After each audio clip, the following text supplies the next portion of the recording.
Alright, today I'm responding to ThiccFilA's video called The 60-Day Plan Was a Complete Sham.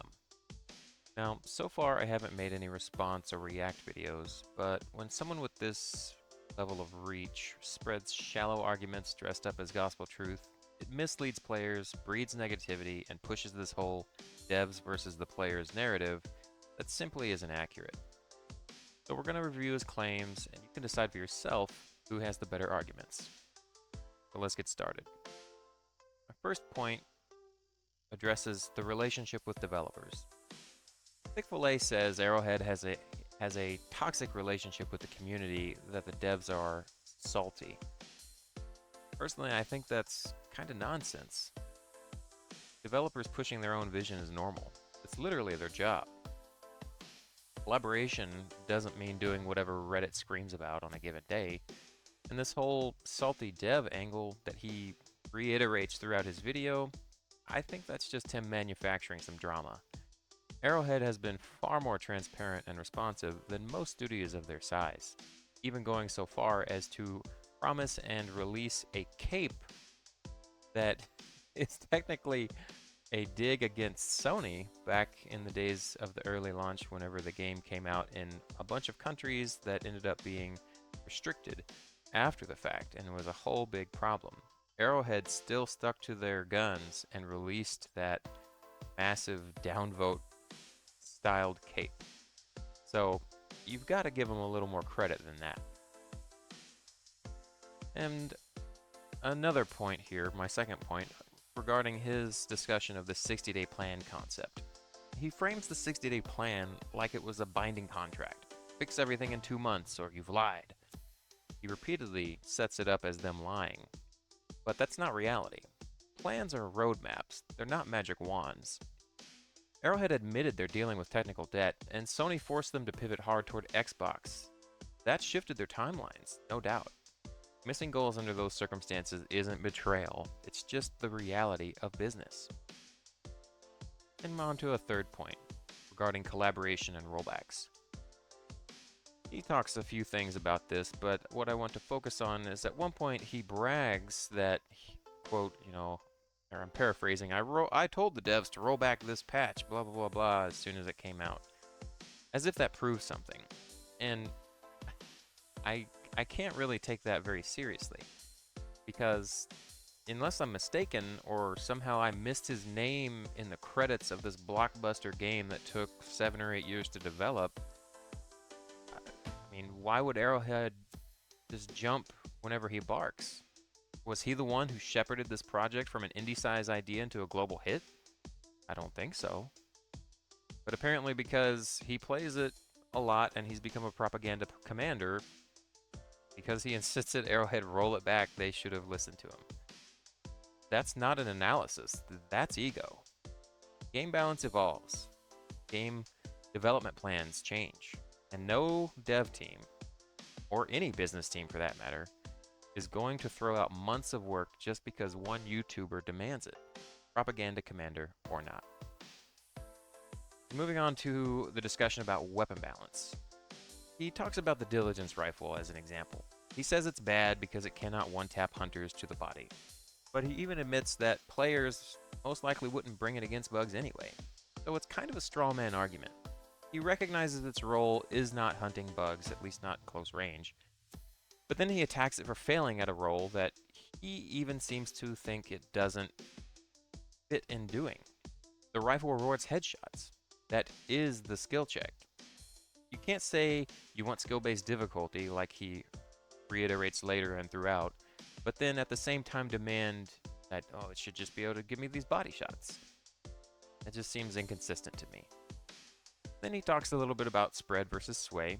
Says that pistols and SMGs are ruined because sidearms are meant for run and gun and being able to aim back behind you and shoot.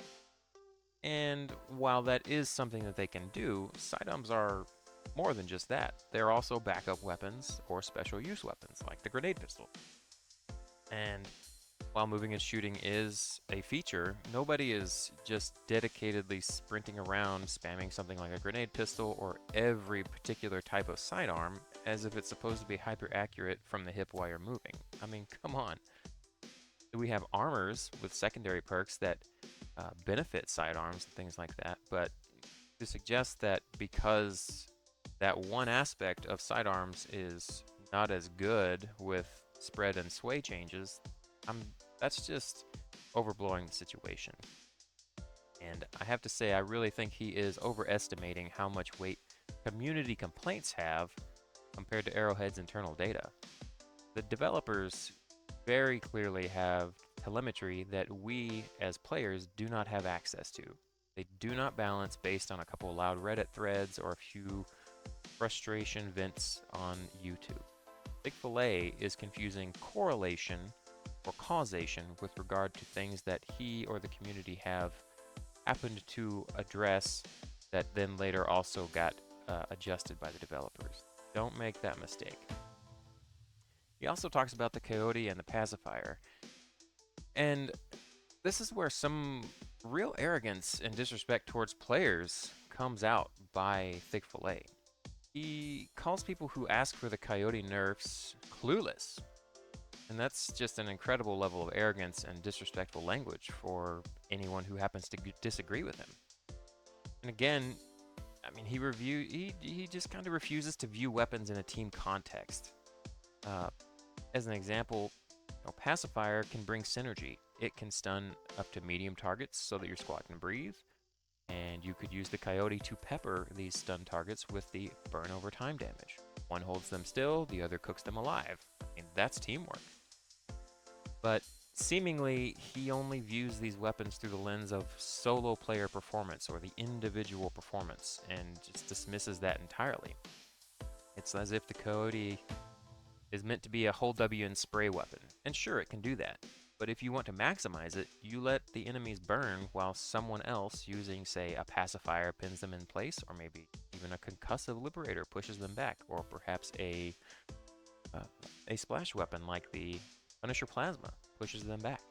That's actual synergy and is a much more holistic way to approach the different weapons in the game and how their performance should be measured. Now, this isn't to suggest that no adjustments may be beneficial. Sure, there's going to be tweaks along the way as things come out. But the ThiccFilA is really kind of exaggerating the situation and is very disrespectful to those who disagree with him. And I find that to be rather toxic behavior. Now, moving on to balance and primaries. He complains that only about half of primaries are viable. And I don't know exactly what he means by viable. He doesn't really define that term. And he also says that at launch maybe only 10% were viable and now we're 50%. And frankly, it is a pretty significant improvement even by his own standard. But in my opinion, the truth is that most primaries are already plenty effective, especially with teamwork synergy. It's just that ThiccFilA seems to reject anything less than S-tier individual performance. But that's not the point of a sandbox game like Helldivers 2. It's a squad-based game, and teamwork is heavily incorporated into the dynamics. Just look at team reloads, for example. So I think it's a mistake to view them through this single lens. And now talking about ragdolling and warstriders. ThiccFilA says that ragdolling is bad design and that warstriders break automaton rules. He's not the only one. I've got friends and people who play this game, and I've heard these types of things, and I've seen Reddit and other YouTube stuff as well. But ragdoll deaths are usually a failure of positioning and battlefield control. If you are constantly getting ragdolled, it's not just the game. It is a little bit to do with you. Showing a 30-second clip of someone getting ragdolled like crazy is, to me, it's more funny than anything. But the game does reward good positioning and awareness, and cannot just view this in a one-sided argument kind of way as if ragdolling is just out of control from a single video example. And speaking of warstriders specifically, I don't think they're broken. They are definitely loadout and team coordination checks, but they have somewhat limited range, maybe 50, 60 meters. They are very slow to pursue you, and they're fairly easy to avoid if you want to, or to escape from them. And if your team works together, you can absolutely melt them. Spawn rates could probably use a little bit of a tweak, and maybe some minor tweaks to fire rate and a couple things here and there, but fundamentally, I think they are pretty well balanced. Um, his demand and the demand of others I've heard asking for universal weak points, such as the events we see in most automaton uh, heavy units, is frankly a status quo bias. Just because it's always been that way doesn't mean it needs to continue to be that way. And sometimes breaking the old rules makes the game more interesting, something to consider. And then he talks a little bit about engaging combat and skill and what those things mean. Essentially, he says that only reactive or aim based enemies like predator stalkers count as real skill. But that's really just his personal bias. Skill comes in many forms. It could be aim, it could be reflexive and reactive tactics, it could be positioning, awareness, teamwork, coordination, loadout composition, and synergies, like I discussed earlier. He just doesn't seem to appreciate those other types of skill, but I mean, this is a team game. It is, in a lot of ways, it's a sim, a military simulation game with a lot of satire and other things and sci-fi elements, of course. But there is a lot to be said for teamwork and coordination. So I just don't think that he gave it a fair shakedown in that bit. But moving on to other promises mentioned in the 60-day plan. Um, a lot of these things, he's really framing them strongly and harshly, as if Arrowhead is just outright lying or acting maliciously. But the reality is a bit more complicated than that. Things like bug fixes are ongoing, they're just not flashy. I mean, we see steps forward and steps backward, but that's kind of normal in game development or any kind of development. Performance did take a hit with the smarter AI, and Arrowhead has admitted that they are behind with technical debt, especially after the Xbox stuff. Chargers, regular ones are fine, behemoths are tougher on purpose.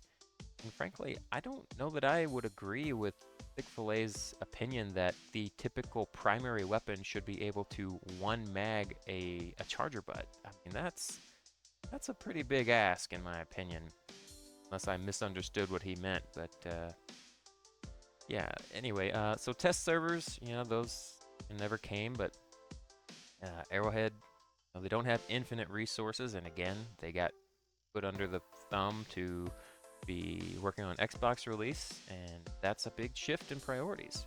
These guys are a small studio. This game, I've seen rough estimates, it took between $50 and $100 million to produce, and they're just now getting into profit and all this kind of stuff. Of course, we don't have all the exact numbers. The point remains, like, it's not a malicious thing that those servers have not come out yet, if you bear in mind the business realities. And as far as communication, I would say that it's improved pretty well. I mean, we get patch note videos, we get dev contexts and written stuff, and we even get YouTube developer interviews, like a recent one with Crazy Mr. Pips. Even though, to be perfectly honest, I don't exactly care for his analysis that much either. But I think Arrowhead deserves credit for those types of things, especially if you bear in mind, again, like, this is a business, and they've had way more success and subsequently more expected of them than they ever prepared for or anyone predicted. But moving on to enemy design and unfinished enemies. He does ThiccFilA calls some of these new enemies unfinished, like flesh mobs or dragon roaches. And sure, some of these do seem a bit unfinished, and I will absolutely admit that. But the way that he frames it, it's more kind of about his own ego and his personal vision of what the game should be. And I don't think that he's fairly acknowledging the constraints that Arrowhead faced. A fair number of these enemies were developed while the Xbox release demands were also hanging over their head, and the technical debt just kept piling up, and that's really important. And Arrowhead has been upfront about that problem, and that they're trying to correct it moving forward. And again, not to be overly sarcastic, but where was ThiccFilA during the 7 or 8 years of development? I mean, he wasn't part of it. He did not build this game, but he talks in his video as if his vision should override the devs, and as if they should really be listening to him a lot. And it's just, it's remarkable disrespect to me. I mean, their vision is different from his, and that doesn't make it wrong.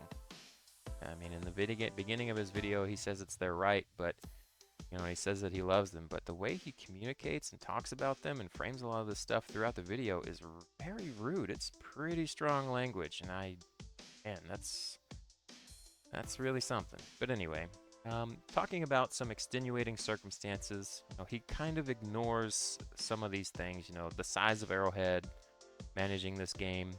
They're like 100 devs or so, maybe 140 devs now. I'm not sure exact numbers.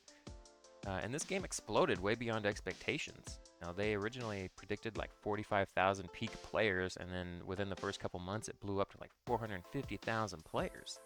You know, if you were around back then for all the craziness with the network issues and trying to get into the game, it absolutely exploded, and nobody saw it coming. You know, and then more recently, we've got, of course, the Xbox release, which Sony wanted them to do. They did not elect to do that on their own, at least not at this time. And so their entire 60-day plan and their timelines and things and projections that they wanted to have, it just collapsed. I mean, you know, it's like if you're about to get off of work at 5 p.m. and then the boss says, hey, sorry, you got to work overtime because we got this new project or order that came in and it's got to be done today, and then you don't get to go home until midnight or later. Like, well, you know, there goes your evening plans. You know, you wanted to go home, spend time with the family, maybe get on Helldivers 2 with the bros. You know, were they lying to you about wanting to hang out, play games or whatever? No, like the boss said you have to do this thing, and that's what happened to Arrowhead. You got to cut them a little bit of slack, man. I mean, sure, you know, there's a lot of corporations and businesses and things like that do shady things, but I don't think we can realistically set Arrowhead up as if they're just being deceptive and lying and all this kind of stuff. But I digress. So bottom line, you know, I just, watching ThiccFilA's video, I felt like he was kind of unfair in how he framed this as Arrowhead versus the players and acting as if the developers are maliciously lying to the player base, and I just don't think that's true. They've been saddled with a lot of stuff in the wake of their success, and they're continuing to strive for excellence despite, you know, limited resources in one way or another. And they've been pretty transparent about those shortcomings and what's going on. As far as toxicity, I really don't think it's coming from Arrowhead for the most part. From what I can see, at least based on this video, it's coming more from this us versus them narrative. And frankly, the one fueling that is the ThiccFilA dude. The game isn't perfect though, you know, I mean, it has plenty of flaws, you know, I get frustrated whenever stratagem balls bounce off the ground and stuff is walking through objects or getting stuck on invisible stuff, just like anybody else, you know. But it's not the sham that he paints it out to be. Arrowhead has improved the game dramatically. They keep to reiterate and work on it to improve it. And when someone spreads these kind of shallow, sort of ego-driven looking takes under the banner of somebody's lying and this is the truth, players end up more dissatisfied than they should be, and I just don't think that's fair to the devs or to the community. But as a final note, look, I mean, I know I'm putting myself in contrast with ThiccFilA here, and who the heck am I, but I'm not claiming authority or anything because I'm popular or because I have Arrowhead on speed dial. I'm not even a propaganda commander, okay? But what I am saying, though, is, you know, look, I've spent a few years learning to analyze complex systems. I used to work in military intel. Now I'm back in school for exercise science, my degree, and I eat, sleep, and breathe research literature for better or worse. And looking at data and assessing trade-offs and just kind of, you know, trimming through noise is something that I do a lot of now, and kind of have for, you know, at least a decade. And that doesn't mean you should blindly take my word for any of this stuff, though. I mean, think it through for yourself. Look at the numbers, look at weapon rolls, think about how you can use them, teamwork, synergy. You know, check out the Helldivers wiki page. Keep in mind the real-world constraints that the devs are working under. And hey, if you come to a different conclusion than mine, that's great. Tell me in the comments. I want the discussion. I'm sure that there are things that either I have forgotten or that I'm unaware of, or maybe I was too critical or I just missing something, right? It happens. At the end of the day, you know, this game, I mean, I love this game, you love this game or you wouldn't be here. And it deserves a fair shake, a good analysis, not just some shallow hot takes with clickbait, the devs are lying to us type stuff, when that's not really what's happening. And if we keep the conversation constructive instead of toxic, everybody wins. The devs, the players, the game itself. So that's my take on the situation and why I decided to react to this. But as always, I appreciate your support. Thanks for listening.